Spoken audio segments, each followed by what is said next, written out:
Alrighty. Cool. Alright. So this is our front welcome center, and this is where, you know, we'll have a few small, very small meetups. We did some drawing nights and things like that. We set up some easels out here, and I think we'll have like a little boutique area of some of the things that we make, and maybe some installations on the walls and make a thing. Yeah, you know, this is kind of gonna, this is our front facing. Yeah. You know, we're in the street. We want people to see what we're doing. So we have a lot of people that like to meet up and just kind of talk about ideas and exchange stuff. So this is a good space for that. Little think tank. Yeah. Yeah. And we were talking about putting the layout on the wall once we get further moved in. Putting the layout and being like, here's the woodshop, here's the art space, here's this, here's that. Yeah. And we have a lot of gardeners at our makerspace. I'm one of them. And so we like to have a lot of like growing things in this space. We think it really contributes to the atmosphere and it cleans the air. Mm-hmm. Right. Again, this is our soon-to-be co-working, which we're going to set up some computer stations that will have the creative suite on them, and also have lots of room for, this is like the quiet space, so from 8 to 5 p.m. you can come in here, use a computer, set up your laptop, have your coffee. We have a lot of coworkers in our community, a lot of graphic designers and web designers, people that run their own companies. One of our board members owns a web design company called Floxy and Hatchwise, where they link artists to,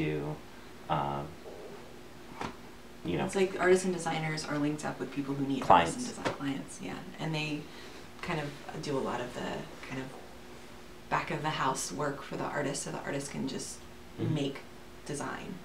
And we have big whiteboards, and like we said, we're just setting up, but we have big TV screens and projector screens, and the electronics guys like to use this after co-working, because they get out of work usually around 5 and they come down and play D&D in here. Yeah, we have a gaming late night play sometimes. Jackbox night. Yeah, it's fun.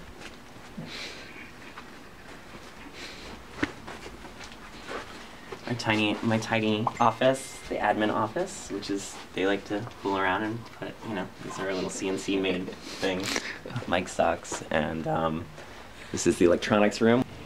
So you can see in here, this is a nice little laboratory that they've set up.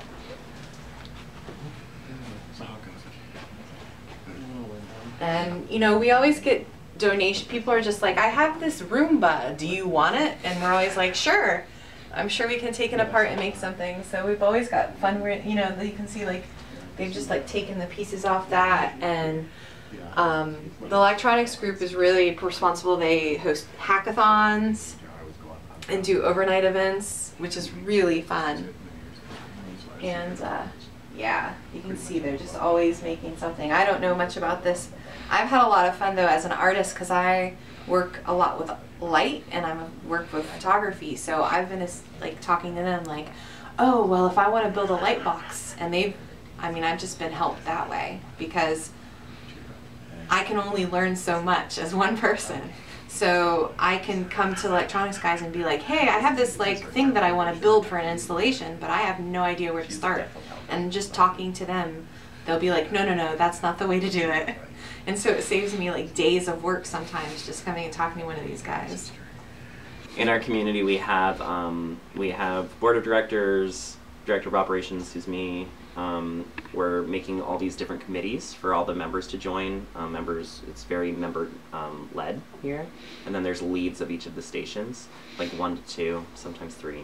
Yeah. And they kind of lead their station, take responsibility of the station, make sure the station's clean. A lot of them do programming. They don't have to, but they can also teach. That's going to be member storage. For right now, it's everything storage. Everything storage. But this will be like a locker room, kind of, you can put your coat and jacket and whatever you want to bring with you. Bring in your own supplies. We have a lot of artists that have their own, you know, sketchbooks and things like that. Yeah, one of the things about Spark that I think is unique is that we are very art heavy. So like fine arts, not just like, we are very interested in making, but what I think Spark does is it connects the making community with the artistic community. Because one of the things that I find that sometimes like maker spaces, it's like, oh, it's this new idea, and I'm like, no, artists have been living and like working in these kind of group studios for a really long time, so it's almost like we're going back to like almost the apprentice, you know, workshop mode of like Da Vinci even, you know, if you look back at it. And then we have over here, this is our sewing room for our fiber artists. We have a lot of fiber artists. So this is where they would have their machines. It's a small room with natural light. And that beautiful industrial sewer that can sew through just about like your leather. hand. You could sew through your hand. Yeah. So that, like, one of the things that the leads are kind of responsible for is usually they're people who have a lot of experience with the tools. So they're kind of like make sure that it's safe and accessible to like anybody who has any kind of experience. Lead orientations, things like that. Yeah. And then we have our clean arts room. Again, everything looks like a mess. These are some of our lockers, which might move into that room, I'm not sure. So this is our clean arts room. It'll be a flex space for classes. On the wall, we get a lot of donations of fiber arts, and fibers of fabrics and things like that, that people can just play with and work with, and some of it will be saved for classes. And then we have a lot of AV equipment, and we have a beautiful closet over there that we're going to store it in. Giant light tables for artists to work at. Yeah, this is a really cool, amazing light table. It's hydraulic, it goes up and down. Yeah, it goes up and down, and like it lights up, and I don't know. I was working with some youth in the community, and this is one of their favorite things to do, is to, I could set like 3 or 4 middle schoolers up in front of here, and they would just draw and trace, and they loved it. So that's going to be the cutting table for the fiber artist. This will be the a clean art table for matting, cutting, framing, things like that. So this is our mini server room, little kitchenette. Got a fridge and a microwave. Show them the server. Amazing server.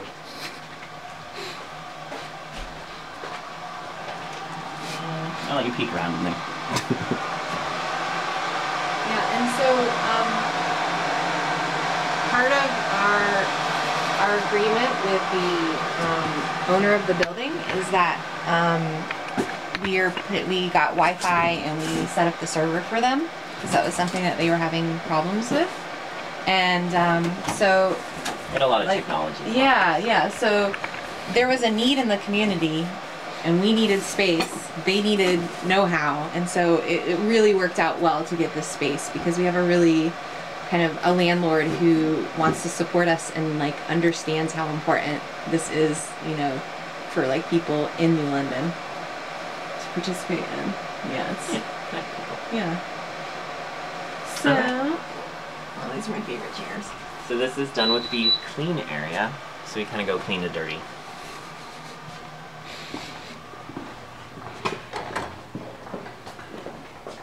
And down here, it's a little chillier, still getting the heat turned off. This was where, when you talked about moving and the pains of moving, this is our wood shop.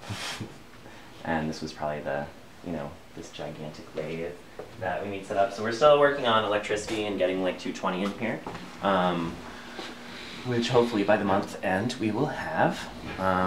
But we have this weird shape, it's like an L. And so far we've been putting up all the shelves, getting the tables in here, working on a 3D printer over here.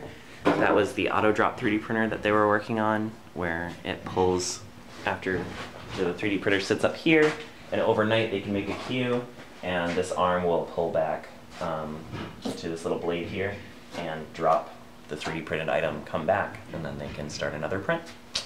So you come in the morning and there's like 30 Pikachus.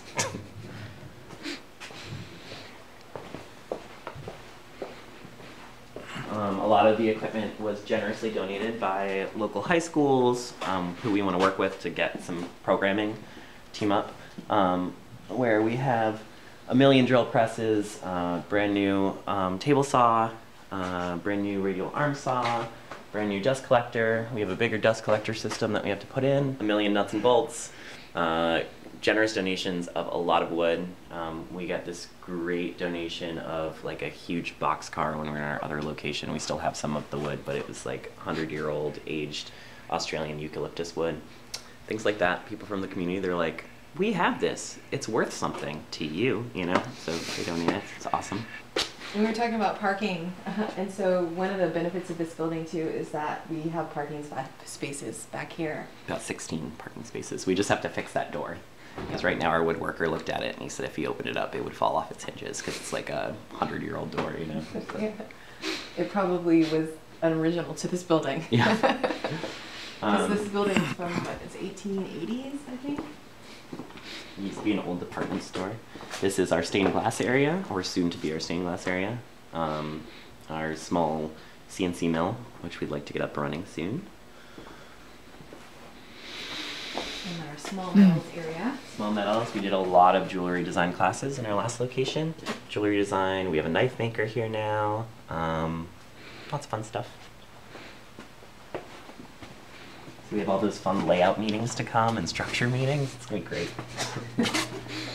We made the table shorter yesterday. Oh, great. Yeah.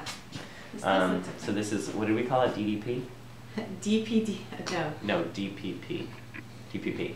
Drawing, painting, PDP. printmaking. Probably our most popular class, I think, was screen printing. A lot of screen printers in the area. New London has a ton of screen printers. Mm-hmm. So we did screen printing classes, relief printing classes with linoleum and woodblock prints, and we're trying to set up this area to make it functional as a drawing and painting area since we had to downsize a little from our last space. But we want to make it kind of multifunctional, put things on casters, have a printing table, and we have a lot of drawers and painters in the area. We run a drawing and painting night. Yeah. Open draw nights, Friday nights. It's a good time for people to check out the makerspace. A lot of them become members. It's like a free night. People come in, experience Spark, look around. We all draw each other, or we get a model, or we draw a big still life that we all put together. And another thing that we're going to be starting again next month is we had community print night, which was myself and Nikki and a few other printmakers that we have that have a lot of experience printmaking.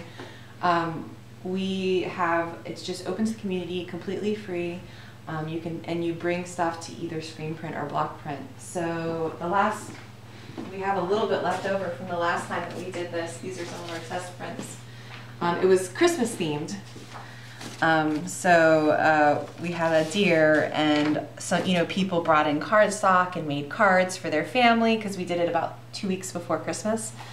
And so it's really fun because people get a chance to experience and like make things on the spot and take it with them.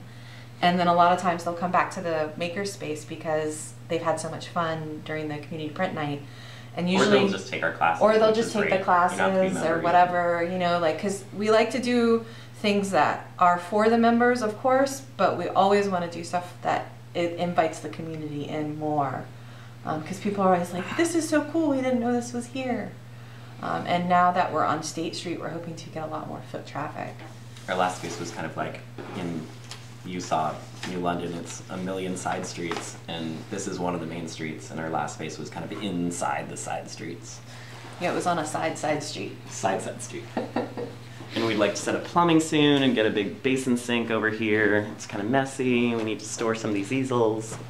But yeah, tons of donations, tons of paints, really fun classes. We have a huge artist community in New London, and a great thing too is like a lot of New London is super art based. It's very like, I moved from Brooklyn, New York, and came back down here and was chilling out here, and then found New London and was like, wow, this is a really supportive town for art.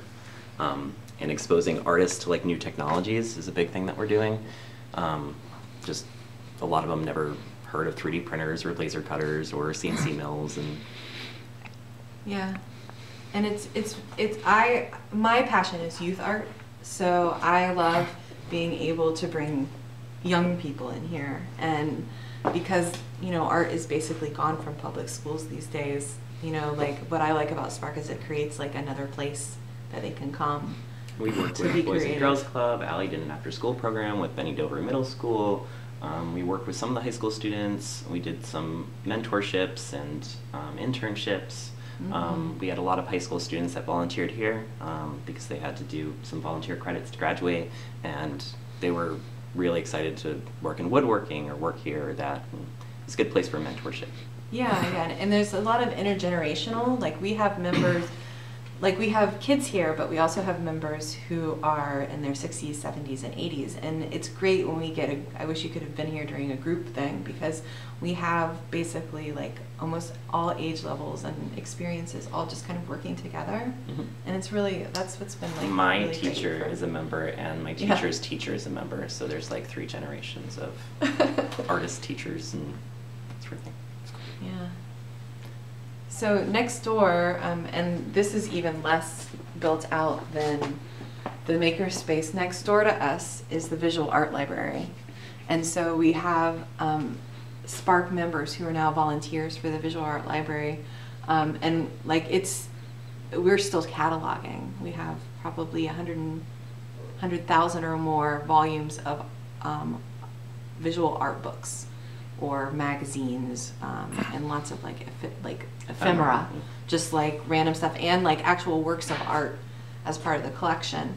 And so and that's the working, landlord's kind of baby. That's his like thing. And I just happened to work there, and when this move happened, it was really cool because like my 2 worlds kind of aligned, and we were able to like, it's going to be fun. My plans are to expand a little bit more of the making into the visual art library, because I'm into bookbinding, and we don't really have a space for bookbinding in Spark, so I'm hoping to connect them. Yeah.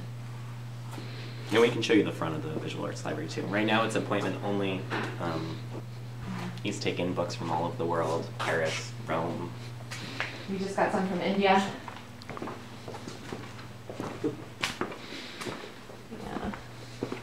So eventually we will have complete natural light and heat coming through here as well. And what a couple of our members are probably going to help with the repair. Yeah, so that like when she has her projects, like in the old studio, she had a lot of her projects hanging up in the windows. And you know, if you get to come back here, you know, like even in 6 months, we'll have art and projects up everywhere because we like to show what everybody's making.